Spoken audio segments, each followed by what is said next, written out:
He called Fred, saying, "Hey, I'm doing really good here with this $5 footlong thing. You ought to take a look at it." From there, we had $5 footlong. That jingle. That's Bill Mathis. He joined Subway in 1992 and today owns 3 locations and is chairman of their National Franchisee Association. And those were the days where we'd open a Subway and there's literally lines around the block. In our conversation, Bill gives us an inside look at all things Subway, including the recent private equity takeover. It was really Quiznos and Jimmy John's and Jersey Mike's were not on our radar.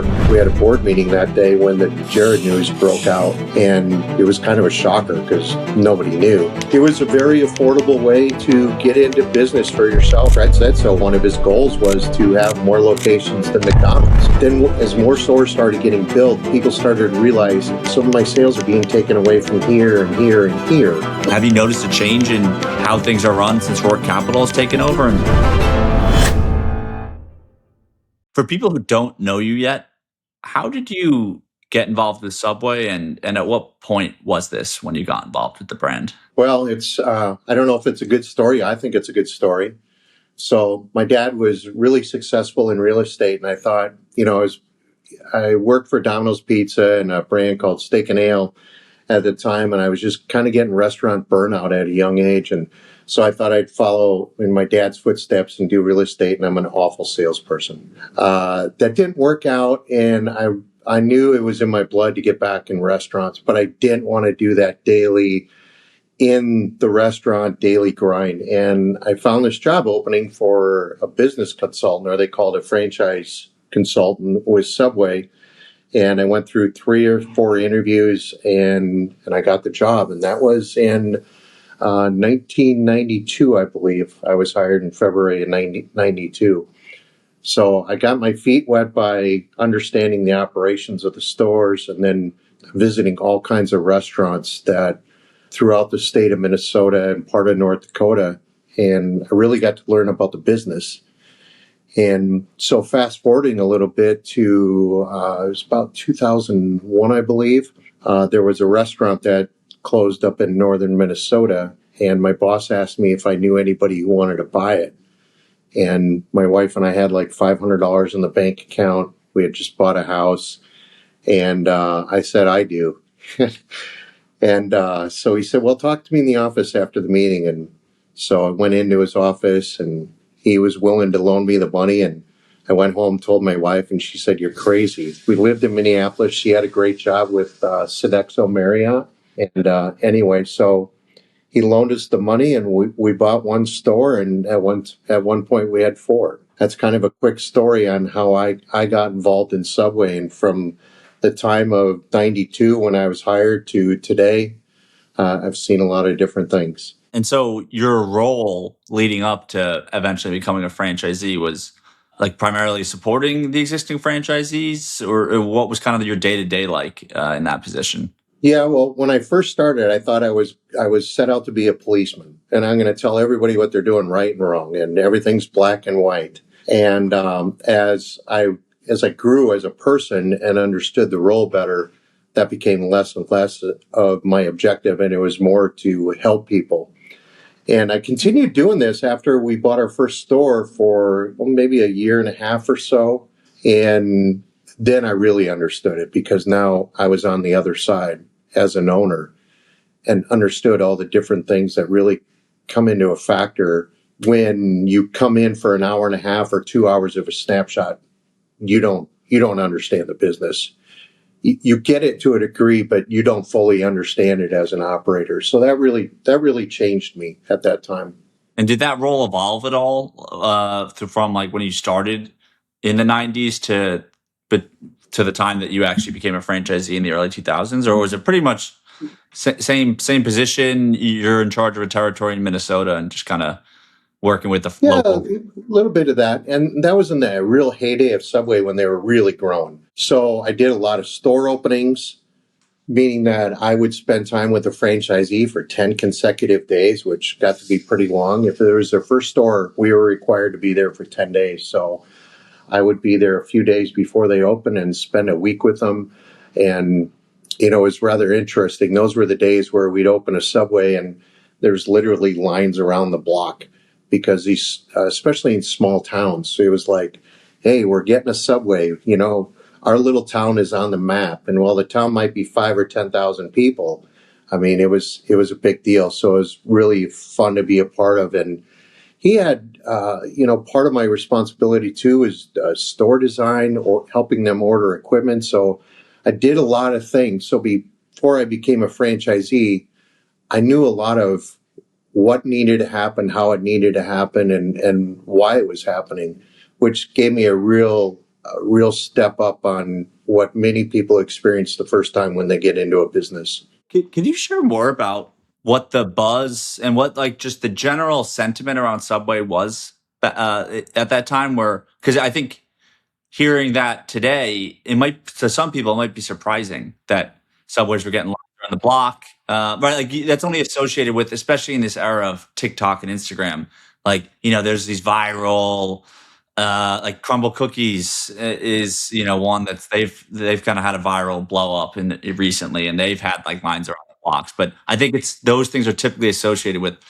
It's usually connected to some digital hype, digital growth as a part of it. And so this is just a totally different landscape of restaurants that we're talking about. When you were starting in the brand, and anything else you can just share on what it was like to be like how was Subway perceived, and just what was the vibe around it at this time? Well, there wasn't the competition as there is today. So That's why when we would come into, especially a smaller town, because in say in Minneapolis, St. Paul, there was already a number of Subway restaurants. So even if it came out to a suburb for the first time, the next suburb had one. So it wasn't as big of a deal. But if you go 50 miles outside of the Minneapolis, St. Paul area and the store opens, it's really a big event, as I talked about.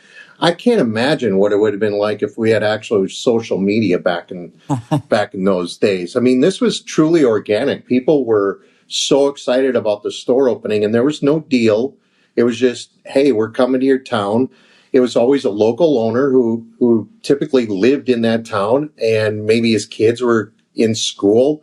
So it was really organic, and it was a lot of fun. And then, I think 66 to 8 weeks later, Subway required them to do a buy one, get one grand opening deal. And so it happened all over again.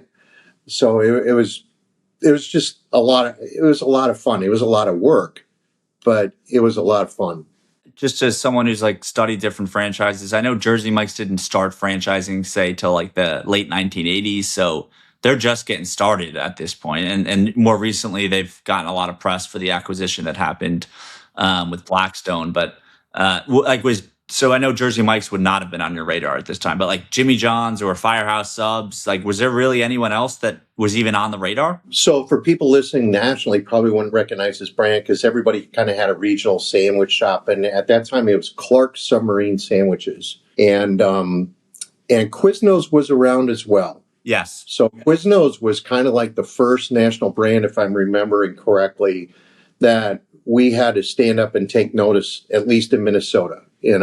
Other parts of the country, it may have been a different competitor that had been around a long time. So it was really Quiznos, and Jimmy John's and Jersey Mike's were not on our radar. Wherever they originated, I think Jersey Mike's may have been literally in New Jersey. So that may have been competition for that market there. But at that time in Minneapolis, St. Paul, it was simply Quiznos and Clark's. And we were beating on Clark's pretty good, where they finally had, I don't know why they closed, but they ended up closing all their locations. I think it went national. It's really plummeted. But Blimpies, you ever hear of Blimpies?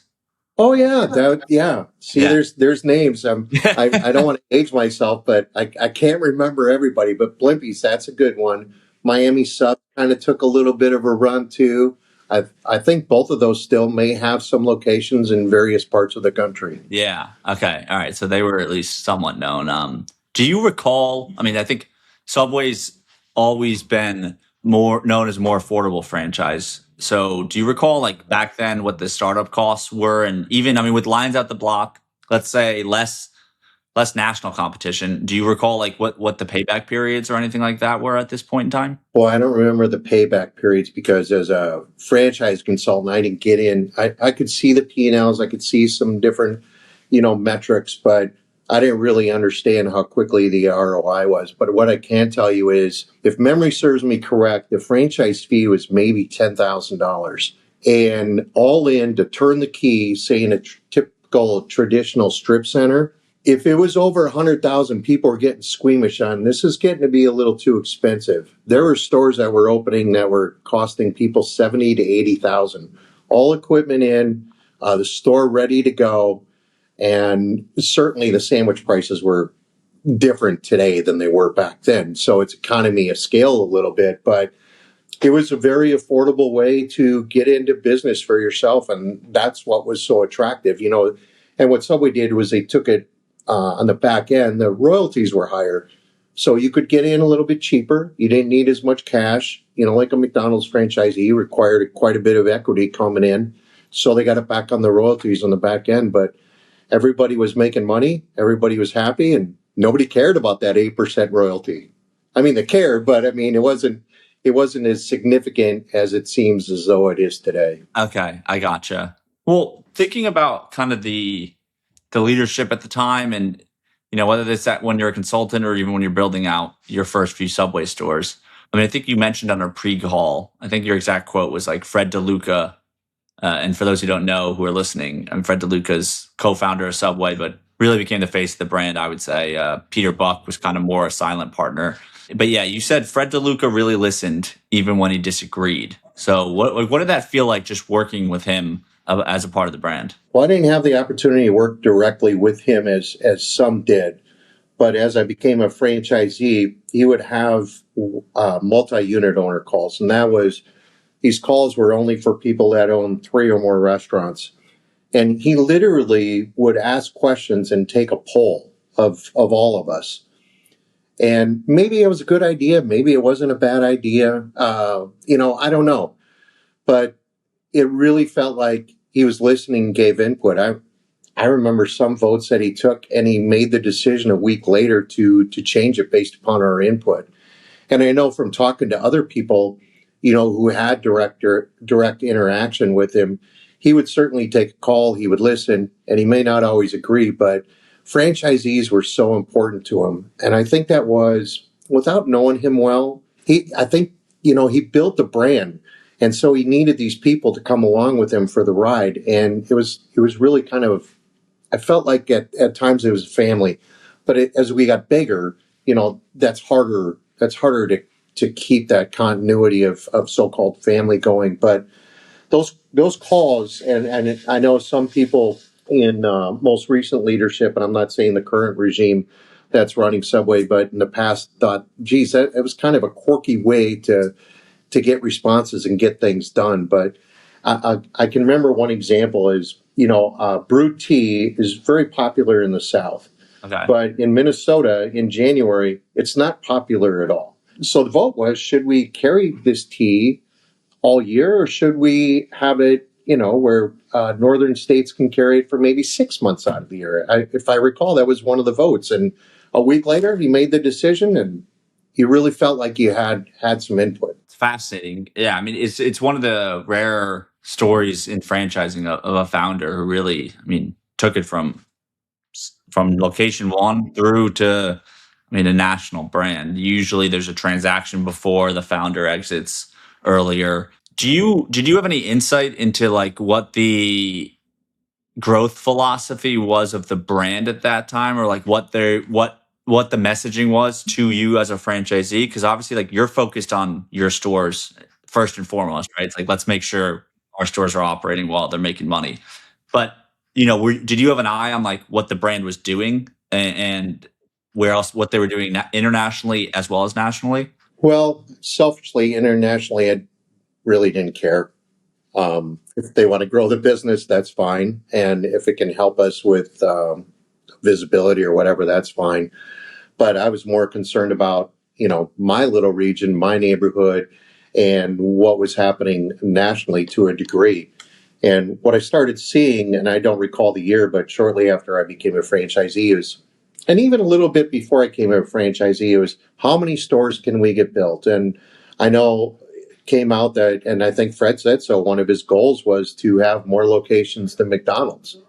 And at the time when he first said that, you're thinking, well, this would be great. We're going to dominate McDonald's. We're going to be, but then as more stores started getting built, people started to realize some of my sales are being taken away from here and here and here.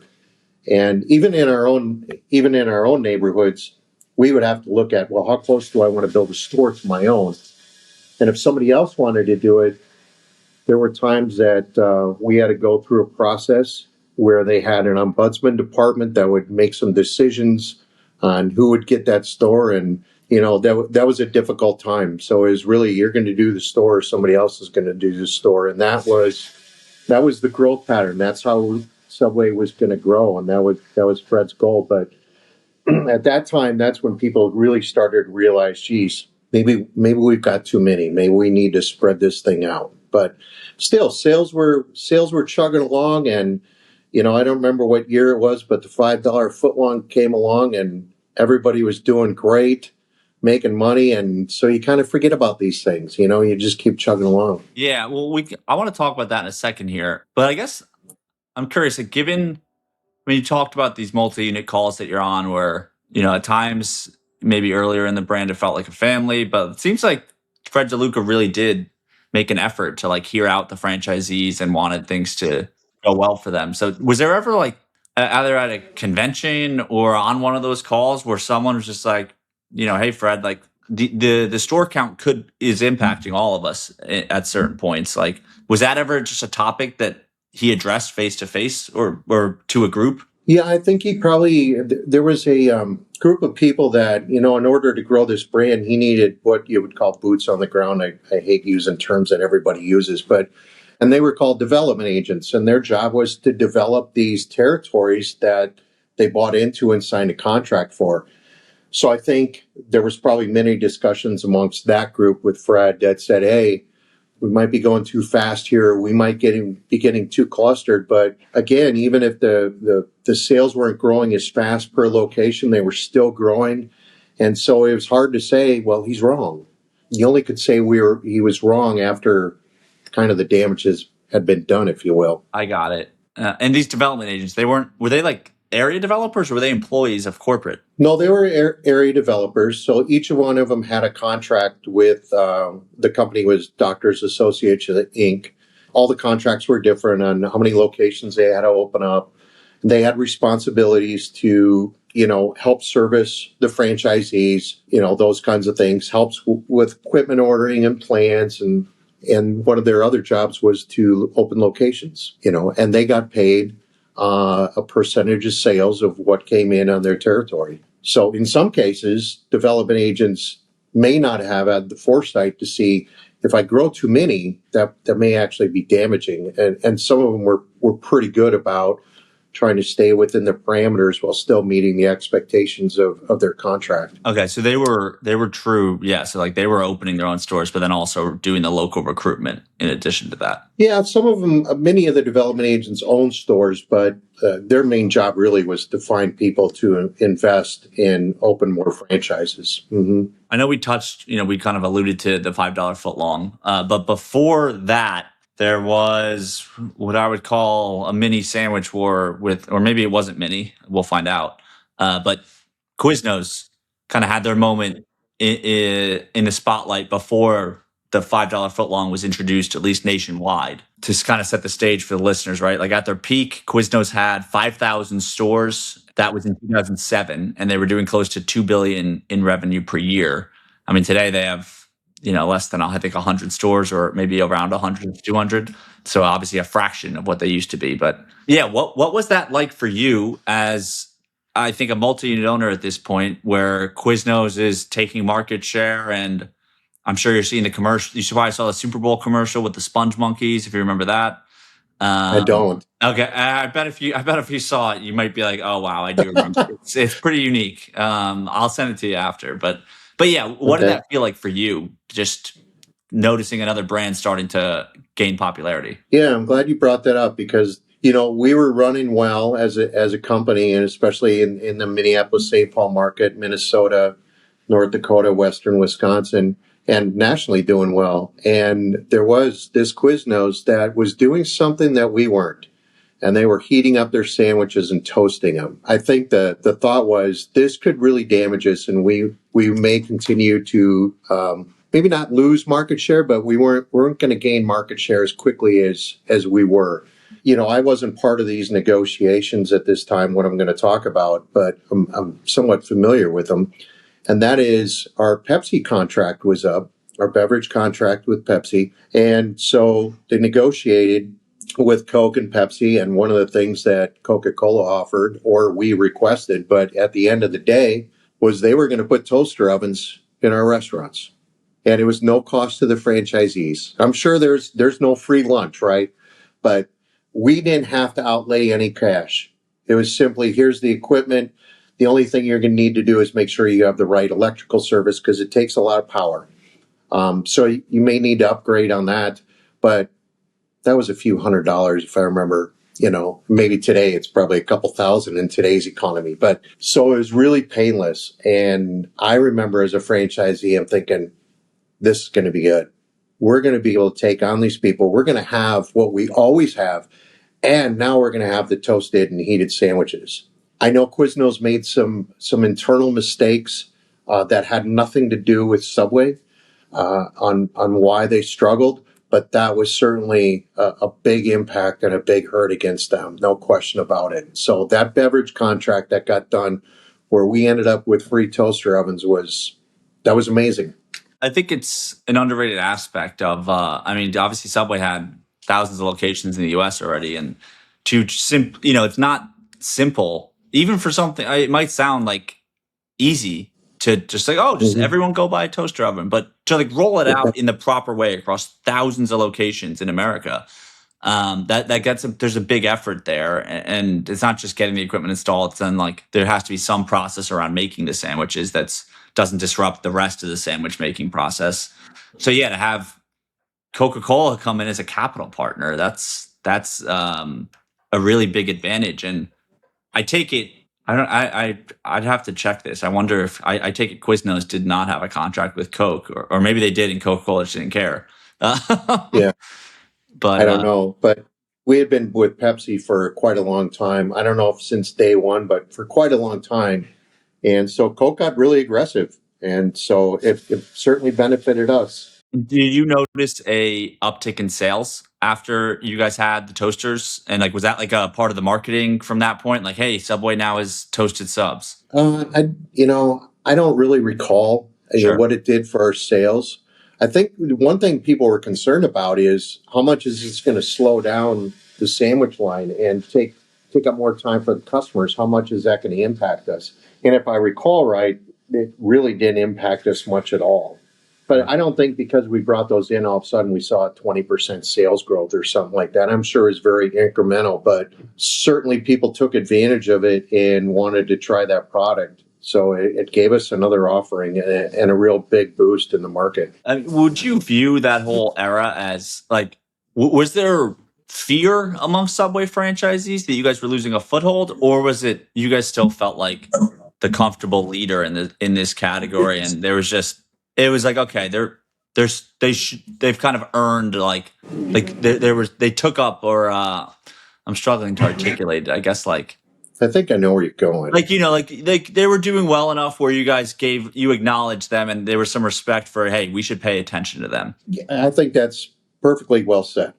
We were still crushing it, but we wanted to make sure that somebody else wasn't going to come in and really do some damage. And so that was one way of heading it off, is just do the same thing they're doing. We felt like we were doing it better. We had a better, I don't know, pricing, but I think we might have had as competitive pricing. We had more locations. So, it was a big winner for us.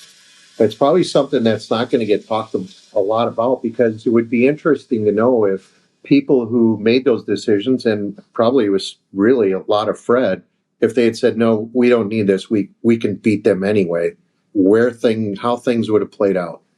I'm glad I didn't find out. All right. Well, so as I kind of mentioned before, Quiznos peaked in 2007, and the rest is kind of history for them.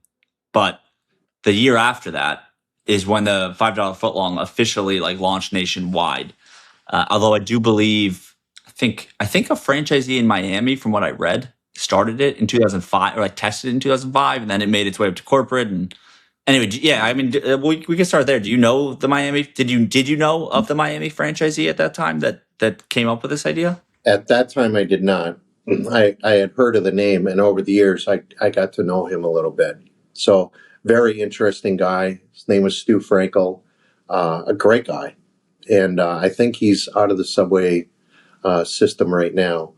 But yeah, so my understanding was he was just kind of testing this on weekends, and it might have grown a little bit from there. And he called Fred, saying, "Hey, I'm doing really good here with this $5 footlong thing. You ought to take a look at it." And from there, we had $5 footlong. That jingle.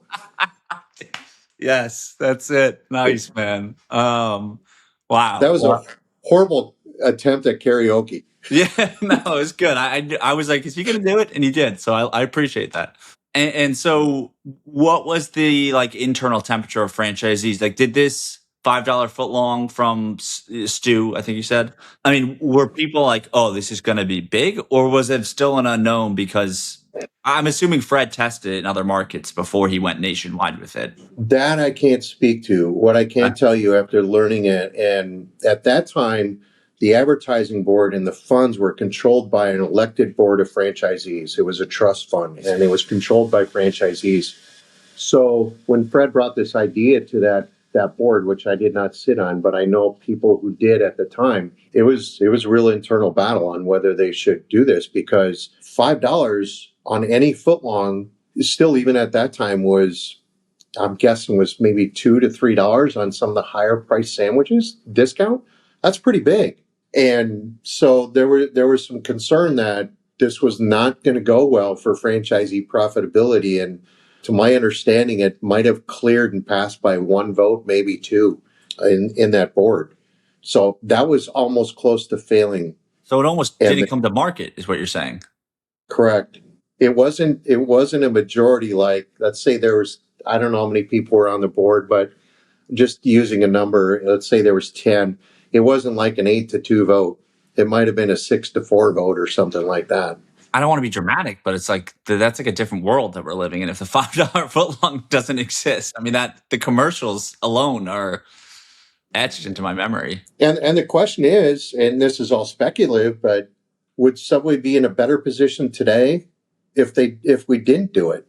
At the time, we were certainly in a much stronger position, because the competition, even indirect, but many would say McDonald's is direct competition, but people were wondering, geez, how are they pulling this off? And if you look back, a lot of people started doing $5 meals, and it still continues today.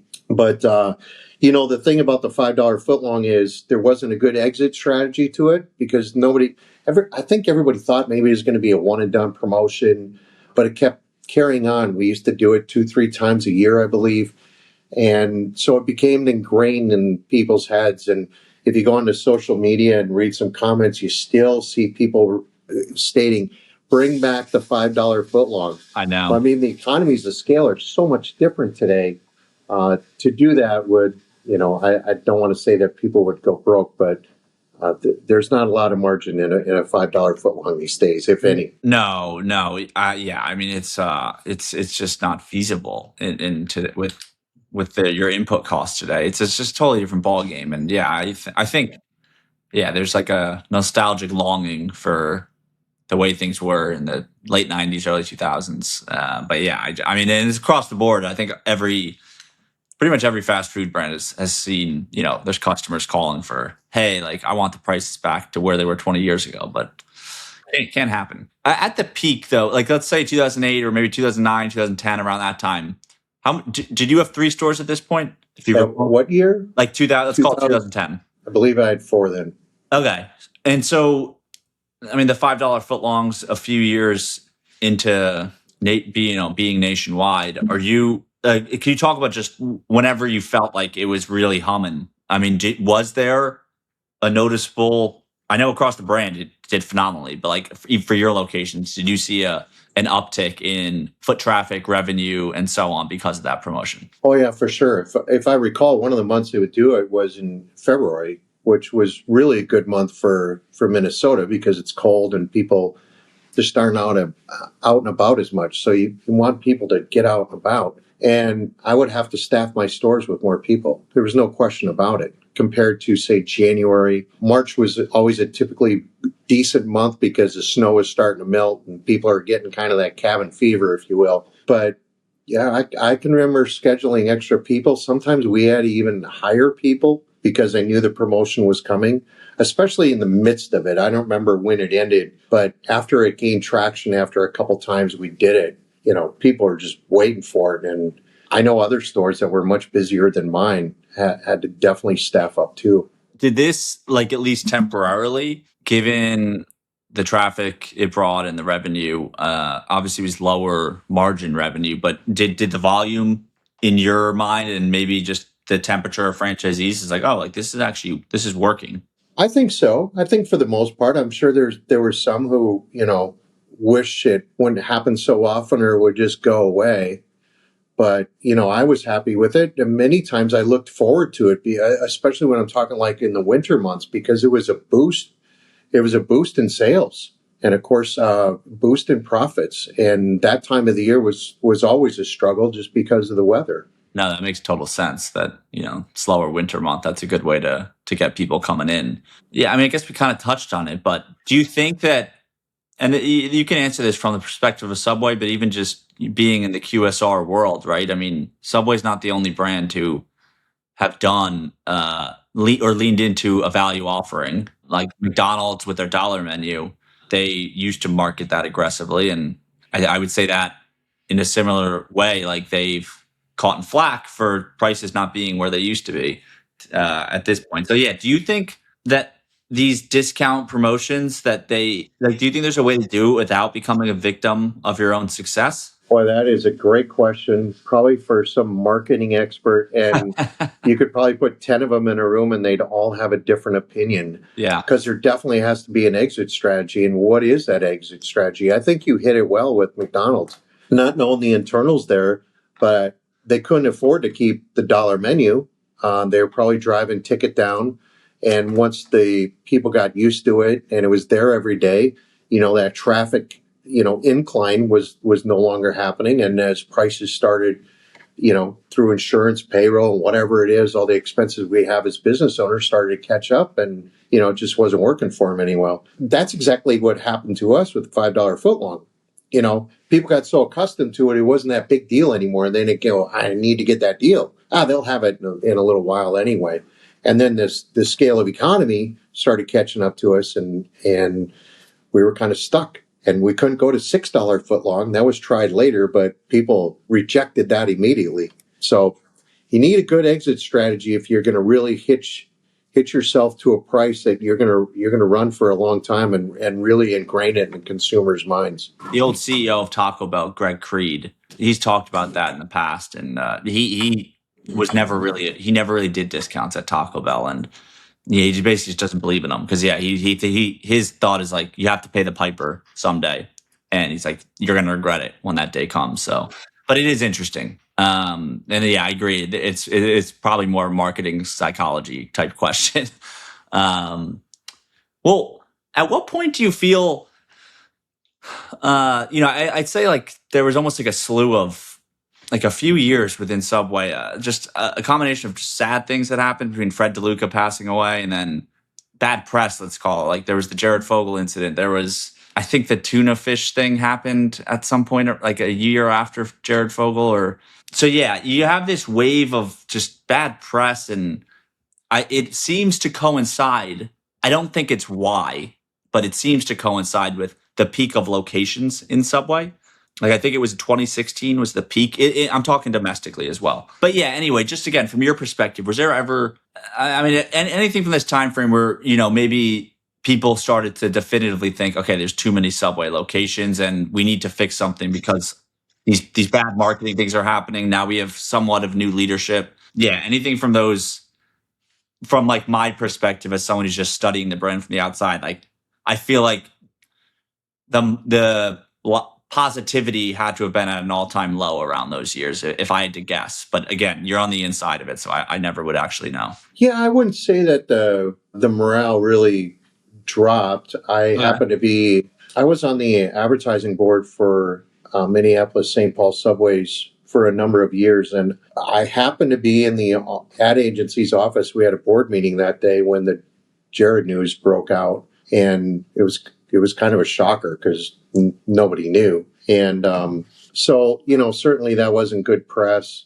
And then, the tuna fish thing, I don't know how much I should really comment on it because it was a legal issue, but I know as we were found not to be, whatever alleged allegations were made, they were found to be untrue, I guess, is what I can say.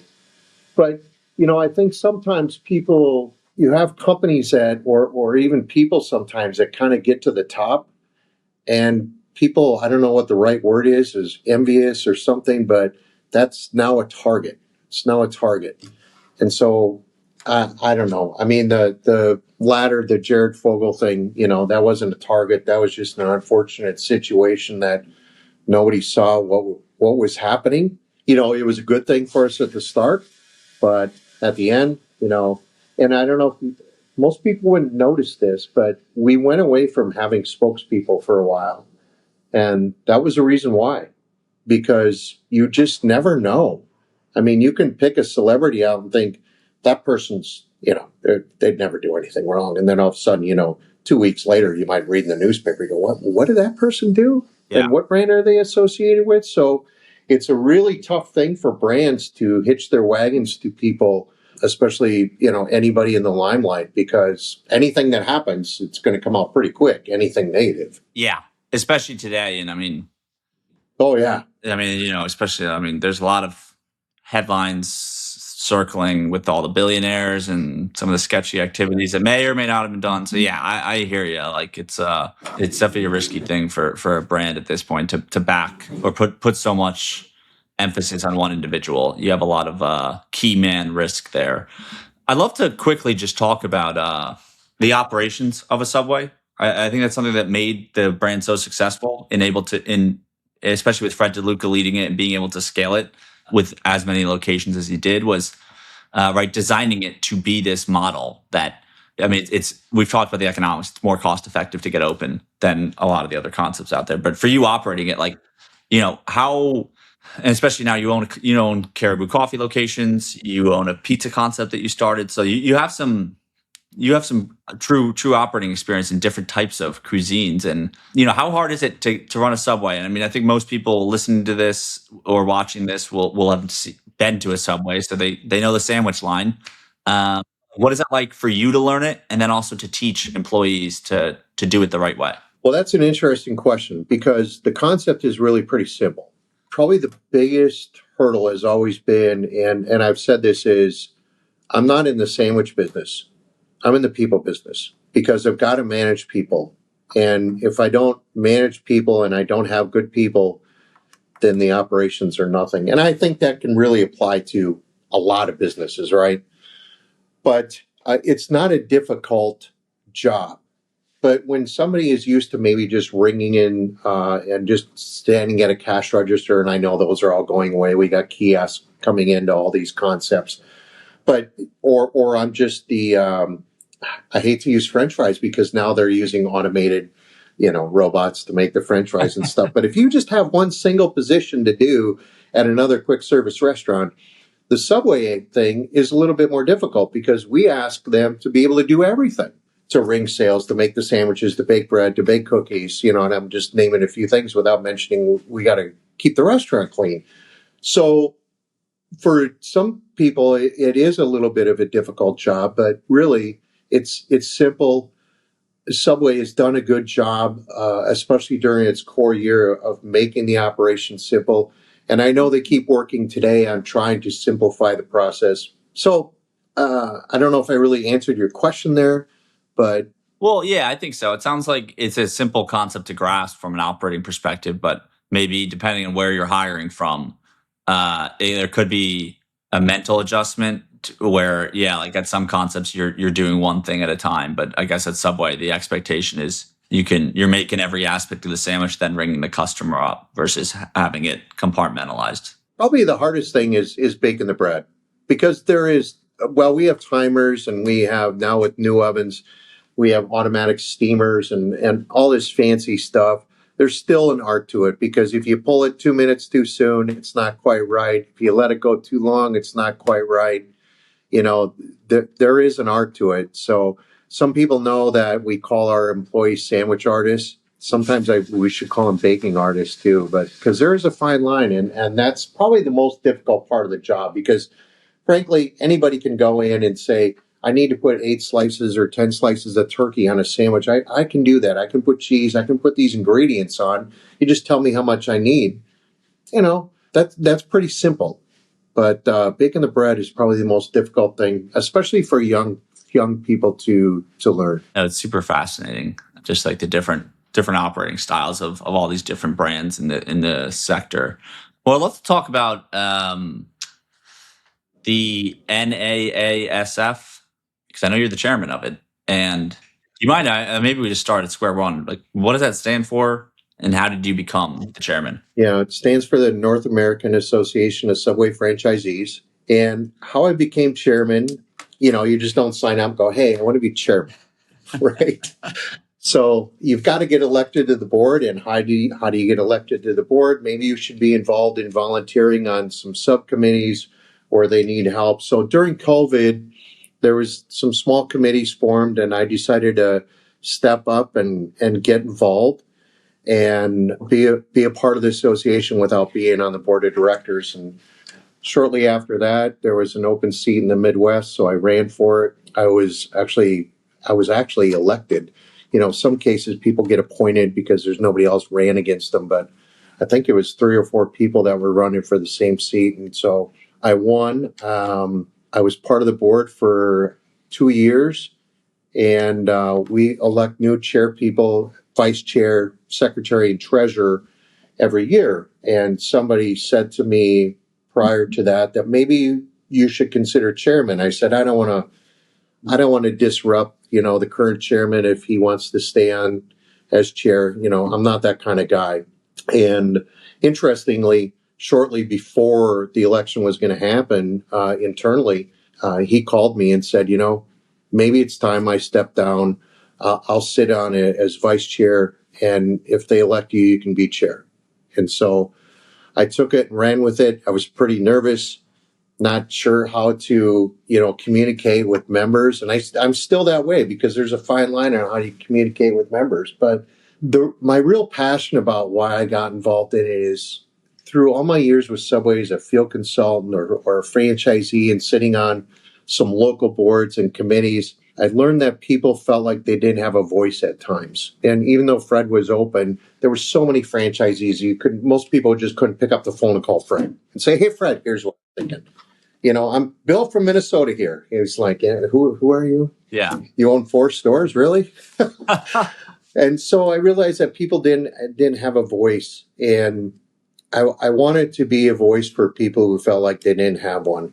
And sometimes people don't want to kind of get in the fray, if you will. They might be afraid of maybe some retribution, whether it's large or small. And, people don't like conflict. I don't enjoy conflict. But what I do enjoy is standing up for people's rights and their voice when they feel like they're not being heard. And so that's why I continue as chair today. I want to dive more into your role, but like a quick aside here, actually, from your purview and just being in the brand for so long, like I know you at most had 4 stores. What is the scale though of what you've seen a franchisee get to? I mean, because I've actually met someone who owned, I think, 30 Subways. Maybe it's 40, honestly. And I feel like I've through other franchisees I know of other brands have said, like, I think there was someone who owned north of 50 at one point. But yeah, like just within the brand, right? Like if there was a franchisee, you could call Fred. I mean, was there a group of operators who scaled really high up to? I mean, some brands today have people who own hundreds of locations of a given brand. Yeah, I don't have specific numbers currently, but I know there's a franchisee that owns just short of 300. I think they're, excuse me, I know there's a couple that own right around that 100 number, and maybe there's somebody out there that's in the mid 100s, close to 200. I'm not sure, and I'm not counting a company like Pilot, because Pilot is Pilot locations, the truck stop convenience stores. They are actually a franchisee, and they own northwards of, I think, of 300, but that's a little bit different than an individual or a couple brothers or a couple sisters that might own a bunch of stores. Those people certainly were probably able to pick up the phone and say, "Hey, Fred, I'm Bill in Minnesota, and I own 95 stores." You'd be like, "Hey, I know who you are, Bill. You own 95 stores. You're not the guy that called me 5 minutes ago. There's 4." Yeah, so they probably had a leg up, and then maybe jumping around here a little bit. What was interesting is that when John Chinsey took over brand, and maybe you want to talk a little bit about that transition later, but his philosophy was to get less franchisees that own more locations. And I think I know he's not with the company anymore, obviously, but I think they're kind of going away from that a little bit because for whatever reasons, but I think they're finding just as much success with people that are scaling large to also, those who want to go from 3, 4 to maybe 10 or 20. Well, that actually was kind of a part 2 of this aside for me here. Is I wanted to touch on not just that portion of leadership, but even when Fred passed away, right?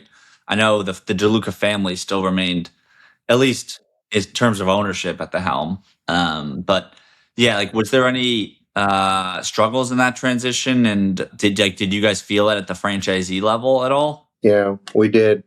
His passing was sad, and because he did so many good things for the brand. But so I believe it was his sister, Suzanne Greco. She ran the company, and I don't want to say anything poorly about Suzanne, but there was concerns. It didn't, there's a lot. I don't know who could come in and step in for Fred DeLuca and say, "I'm just going to keep things going how they are.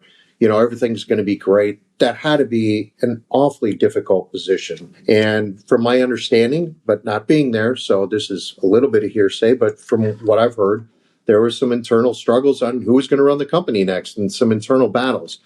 And if that is true, that's never good for the people outside of that building that are having these internal struggles, because everything kind of funnels down. And then the focus isn't on, the everyday things that franchisees need. And I don't know if that's the case or not, but that was one of the things that I would call it much more a substantiated rumor. I would call it, because several people have said that. So then the company, the family decided that they were going to hire somebody as a CEO outside and have him run the company, which turned out to be John Chinsey. Yeah, I mean, look, it's fairly common. I feel like when there's kind of a power vacuum within a brand, and especially if it's family run. I mean, these succession fights are common. Like, the Subway wouldn't be the first one if that is what happened, by any means. But well, so back to your position as chairman. Like, how does your day to day look? And I think it's awesome that you're really, what motivates you is to be able to represent maybe the smaller franchisees, but I know, like, in, let's call it, the last 365 days, there's been attempts from corporate to do things like a remodel mandate, and then there's the more recent sub club loyalty program, which I think, like, I know both got at least pushback. So how does your role work in navigating that, with, like, communicating to the franchisor? While maybe, I mean, there might be times, right, where you could probably see the value in, like, a remodeled store is going to look better. It should drive more foot traffic and such. But yeah, so I'm just curious how you balance it all and operate, I guess. Well, that's a good question. And if we just open the slate and I could say whatever I wanted, it would be probably an interesting story, but I'd probably get a phone call and maybe some letters that weren't too friendly.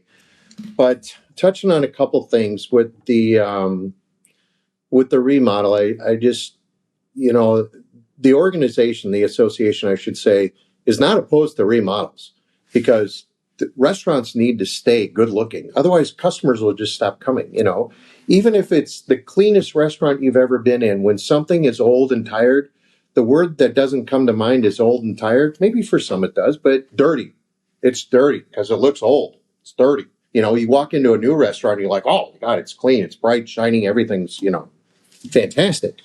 So we're not opposed to remodels, but what we are opposed to is responsible remodels where franchisees can see a return on investment. Not every store needs to be remodeled where it's torn down. And what I mean is the walls stripped, everything taken out, and everything's new. That doesn't always have to be the case. So it should be to an economy of scale. And, you know, we've tried to communicate with Subway in hopes of coming up with some kind of plan, but they haven't wanted to talk to us about that. And so we have supported a franchisee who has filed arbitration against the company, not specifically opposed to remodeling, but opposed to the scale of remodeling, you know, depending upon the sales and the profitability of the store.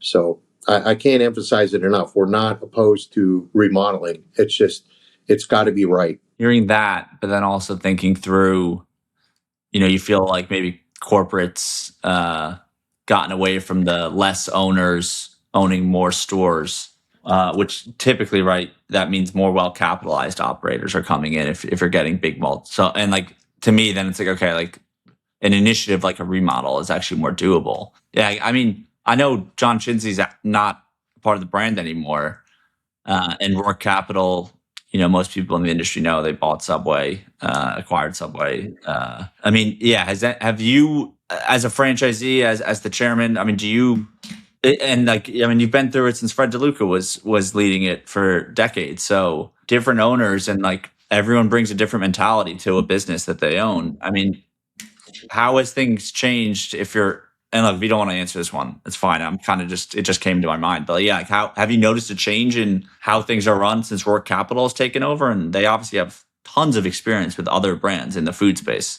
Yeah, what's interesting about Roark Capital is they own a number of restaurants and they operate them all a little bit differently. And it's kind of interesting where they are really engaged with the Franchisee Association on some of their brands and other brands like Subway. I think the directive that has been given down is that don't talk to them. And the reason behind that, I don't know, but many people are puzzled, not just internally, but externally of why the company wouldn't want to talk to an established association with a nationally renowned, respected lawyer and somebody who's been running the association, the executive director, since day one, which is 20 plus years, I believe. So it's not a bunch of, and longtime franchisees that have been around longer than me. So I've seen a lot of things and been involved in a lot of things. Some of the things we talked about earlier, some of those people were on those boards who made that $5 footlong decision. So, you know, why they don't want to talk to us, you know, I don't know. You'd have to ask them. Okay. Yeah. Well, I mean, after 30 plus years in the brand, do you think people misunderstand certain aspects of it? Because even, frankly, in hearing you talk about Fred DeLuca, the respect and appreciation for what he did, honestly, it's based on what I've read about the brand, which, you know, I try to take everything I read with a grain of salt because, like, it's just, if you're not there with the people doing it, then you don't never truly know what's going on. But yeah, I mean, look, there's just been a lot of stuff written in the press about too many locations. They don't care about their franchisees. They cannibalize everything, and or they're predatory with their franchise agreements, and you know, all these things are always written about in the media or have been over the years. But yeah, so I'm just curious: is there anything that you think that like people do misunderstand about the Subway brand and Fred DeLuca and just how it was all built? Well, boy, that's a big question. Yeah, I know, Because sorry. yeah, it's a good question though, but because I'm not on the outside, it's hard to say, well, what does the consumer not understand? I think for people who maybe dive into podcasts like yours and others where I may speak, I think the perception is that our organization is just an angry mob. And you know, I'm still in the business because for whatever reason, it's in my blood. I love it. I feel like to let it go. People have said, why don't you sell? Why don't you just get out? And it's so hard. I don't know why. Maybe business wise, maybe that's what I should do. But in my heart and soul, I don't want to get out. And there's a lot of people in the same position as me, and they may not have even been in it as long as me. Franchisees care about their restaurants and they care about their communities and they want to be part of it. I think many of them try to be a part of it, and they want to do good by their employees as well. But at the same time, there's you do all these things and you're working your tail off. You got to see something in return, right? And I think so. If there's any perception that franchisees are frustrated, that's probably the frustration is. We've seen a sales decline. We've seen that the value of our business has declined a little bit. And, so there's frustration about that. But on the flip side, there's a lot of opportunity here. And I think there's a lot of people like me who see that opportunity that while we still are the number one sandwich chain in the country, we can do better. And there's a lot of competitors out there who are coming after us and they're doing a good job.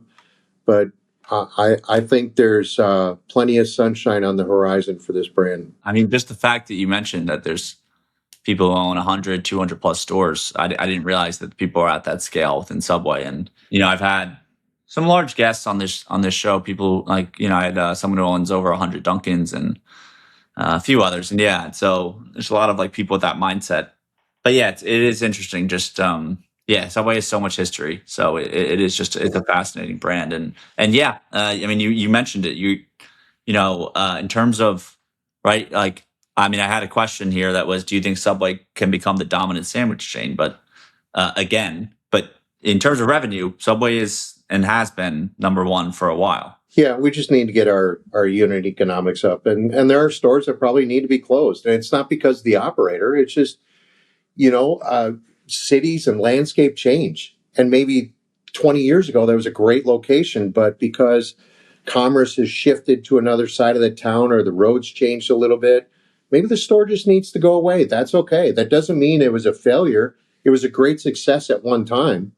There's another location probably nearby that can succeed much more. I know this exact situation near one of my stores with a different franchisee. His 20-year franchise agreement was up. His lease was about up, and he said goodbye. Yeah. And he's got a store that's a mile and a half further away from it, and it's up 30-40%. He's doing much better today. And I think he's glad he closed the store. But it was an area that just was no longer developing and saw a traffic decline just in general, not a Subway traffic decline, just in general. No, I mean, it's funny. Like, I don't think the average person really thinks about it, but yeah, even just a change in the roads, change in the traffic patterns can see a massive difference. I mean, I was speaking to a franchisee the other day who the construction is going up like half a mile before his store, and that's routing people a totally different direction. His sales are down just because of that. And it's like a 6-month project in the town, or it's supposed to be, he hopes. And but yeah, he's kind of SOL for the next 6 months. Like, he's just not going to be able to get that traffic back to his restaurants. Yeah, so I mean, you're definitely it's just part of the game. You're at the mercy of changing things like that. But you talked about, so this is in your blood. You love it, and you've also expanded beyond Subway. I know you. I think you first went into Caribou Coffee after Subway, or adding to your portfolio. So when did you decide that you wanted another brand, and when did you first become a Caribou franchisee? Yeah, I didn't decide I wanted another brand. So here's what happened. So I talked about I was on the Minneapolis advertising board, and we would be invited to events, teams that we would sponsor or events, specifically the Minnesota Twins. And I met people from Caribou Coffee at some of these events. And over time, I had somebody from Caribou Coffee ask me, hey, could I have this person reach out to you? We're thinking about franchising. He wants to pick your brain on the goods and bads of it. And so we had an hour conversation, and this was, I think, during COVID. And I said to him at the end, we have a part-time house down in Florida. I said, I know they're not expanding in Minnesota. They own all of them in Minnesota. I said, so if you ever, franchise down in Florida, give me a call. Let me know. It may work out, may not. So no kidding. Almost a year to the date later, I got a call from somebody that said, we're franchising and we're interested in, see if you're interested in locations in Florida. And so I told my wife about it. And this was a contrast to when I told her about we were going to move from Minneapolis to northern Minnesota for one little Subway. This was a little bit different where she said, I'm in. I want to do this. We both love the brand. We both love the product. We kind of grew up with it, if you will, in Minnesota. So in the short, to make it short, that's how we got involved in Caribou. I wasn't looking for anything else. Our Subways were doing great. It was something that my wife at the time was kind of in between jobs and thought, I don't want to work for somebody again because I just ran the Subway stuff. We found that doing the same thing together, sometimes at least with Subway, didn't always work out. I mean, we didn't have any big fights or anything, but it's just better to kind of do our own things. So she really thought, geez, this would be a great opportunity. And she was at the point of, I want to leave Minnesota anyway. I'm tired of seeing the brown, the snow, the cold, all that. I want to see green every day. Yeah. So so that's how we evolved into getting into Caribou. Well, and also you then launched your own pizza concept. Is that down in Florida or is that in Minnesota? No, that's in Florida. So we actually haven't launched. There's not much story to tell there other than the founder of the company called me, got in touch with me through LinkedIn one day and said, hey, you want to have a chat? And I thought he was a former Subway franchisee. So I thought, well, sure, maybe he just wants to catch up on what's going on. Some of the ex-franchisees kind of like to know what's going on now, Yeah, sure. It's stuff I can at least talk about. And it was this gentleman who had this sliced pizza concept. And months later, I met him and went to a test kitchen and I was sold on it. And really, he wanted me involved because what he calls me is the franchisor's franchisee. We were going to start this company that was very franchisee-friendly. All the things I stood for, our franchise agreement looks completely different than others. There's some similarities, but it's very fair and well balanced. And that's why he brought me in. So the concept is solid. We've just had a tough time finding somebody to invest in it and kind of take that first step forward and really kind of propel it. So that's the process we're still in there. Well, I guess, I know we're coming up on time here, but for Caribou, it sounds like your wife's running the day-to-day there, but have you gotten any insight into just the nuances and the differences there of running a coffee concept versus what you're used to with Subway? Yeah, there's quite a bit. There's a lot of similarities, but there's a lot of differences. And it's interesting the type of employee you get, especially here in St. Petersburg, Clearwater, Florida area. People love to work in coffee shops.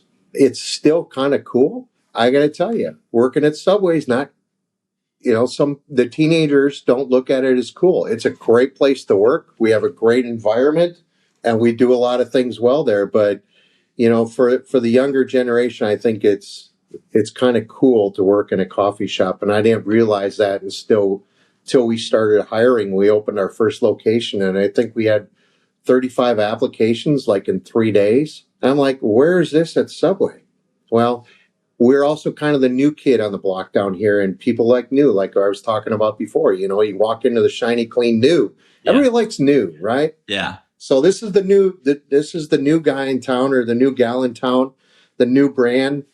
Yeah, kind of looks cool. And then people who, they from the Midwest and they've moved down here or they just come to, or they attend college down here. It's kind of an easy thing. I kind of still feel like I'm at home a little bit. So that's a big difference. I got to tell you, it's much harder to make all these different coffee drinks, I think, than it is to make a sandwich. That's for sure. Yeah, the customization can definitely, I could see that being heavy operationally. And I do see though too how there's novelty value to a new restaurant, a new concept coming into a town. So I understand that side of things as well. Well, kind of in wrapping up here, how what are your plans for the future as far as you're content with where the number of locations you own today with Subway and your role? Do you have plans for other brands or Is there ever a time you see yourself? I don't want to say retiring, but Yeah. just saying, you know what, it's time to sell. I've done my decades in the restaurant world. Like it's time to call it a day. So the plan is that the subways continue to function. I'm very involved in those. I'm very involved on the Caribou side. Michelle, my wife, is more the hands-on, if you will. She's so good with people. She's so much better with people and young kids than I am. I walk into a location, whether it's Subway or Caribou, and I think they fear me, and I don't know why. I think I need to put on some kind of happy mask or something. I don't come in angry, but she's just a nicer person than me. So I help her a lot with the back end stuff, with leases and the economics, the paperwork and stuff like that, from a company standpoint. So I think her goal is to get me out of this thing and let me go play golf 5 days a week. So we'll see if that goal happens. But for me to retire, I mean, I know there's people who are, I'm not going to disclose my age. People can guess at that, but my dad's still working at, wish I should know his age, but he's like 79, 80 years old. You probably need to edit that. But my dad's still working. And, he's older than I am, obviously, and he hasn't retired. So I think it's going to be hard for me to fully retire. I always feel like I'm going to need to have my hands in something, whether it's consulting or being a part of a board, but always being active and trying to make a difference one way or the other. Yeah, for sure. And if I can play golf 5 times a week and still do that, that would be great. No, I hear you. It's hard to sit still. It seems like it's just in your blood. So yeah. Well, look, Bill. It was great to have you on the show. Great to learn about kind of your journey and also all the insight on what you've seen within Subway. I think it's super fascinating, and it's obviously one of the biggest brands in America in the restaurant world. So we appreciate you coming on, and we'll talk again soon. All right. Well, thank you so much for the time. It was fun to tell this story and look back on all those years and what's to come. Yeah. Amazing. All right. Thank you again. Hey guys, so just some quick thoughts on the episode. I think right off the bat, we got some good inside baseball on Subway from Bill. The two in particular that come to mind are that Coca-Cola story when Subway was trying to fight back against Quiznos. That is something I have never heard or read anywhere. And, Bill talked about how the current remodel mandates from corporate are straining franchisees financially. But even in the Quiznos era, franchisees would have pushed back on a multi-$1,000 toaster oven if they had to pay for it themselves. So the fact that Coca-Cola financed it all for the whole system to win the beverage contract was really a major win for the brand, for Subway, and especially as Quiznos was riding high at that time. And then the other detail I couldn't believe was the $5 footlong story where it was almost killed during the voting process. And it's crazy to think that arguably the most famous promo in the history of QSR actually almost didn't make it to the market. And Bill did pose the question, maybe that would have been the best thing for the brand. But either way, it's crazy to think what would Subway have done and where would they be without that? And, everyone knows that this brand, at this point, anyone who studied the industry knows that they were overly aggressive with their development tactics and they overexpanded. But it was interesting to hear how Bill felt about Fred DeLuca. You could tell that even with the way the brand has grown, franchisees seem to have felt heard by him when he was the leader. And, I'd bet other franchisees would back up Bill with that sentiment. But, today, the brand is clearly in a different picture. I'm not going to speculate too much on what Roark Capital is doing, but you did hear from Bill that it seems like they're not being very active in discussions with franchisees at Subway. To me, from the outside, it's pretty clear that the brand was built for a world that doesn't really exist anymore, right? Subway was built for cheap labor, cheap cost of goods, no third-party delivery, no established competition either, right? If you really look at the way the brand grew, they were growing into the thousands of locations well before Jimmy John's, Jersey Mike's, or Firehouse Subs even had any traction. So they're now in a world where the restaurant operating environment is totally different. There's very established competition. And so it's no surprise that when corporate tries to push a six-figure remodel mandate, these Subway franchisees are in a place where they can't do that. And the bad thing is that compounds the problems because, as we talked about, an old-looking store does get mentally associated with just being dirty. So then your foot traffic probably remains low or goes down even further the longer you go on without a remodel. So look, I mean, all in all, I'm rooting for guys like Bill who are loyal to the brand. They want to be a part of it still, and they want to own restaurants and be involved in their community. And unfortunately, this brand probably does need to keep right-sizing their unit count. I mean, in the last decade, they've closed about 8,000 stores. So I don't know where that steady state is for Subway, but I am rooting for the franchisees as always. And, I'm really grateful that Bill came on to share his thoughts and his story. And I hope you guys enjoyed that inside look at Subway, and we'll be back soon with another episode.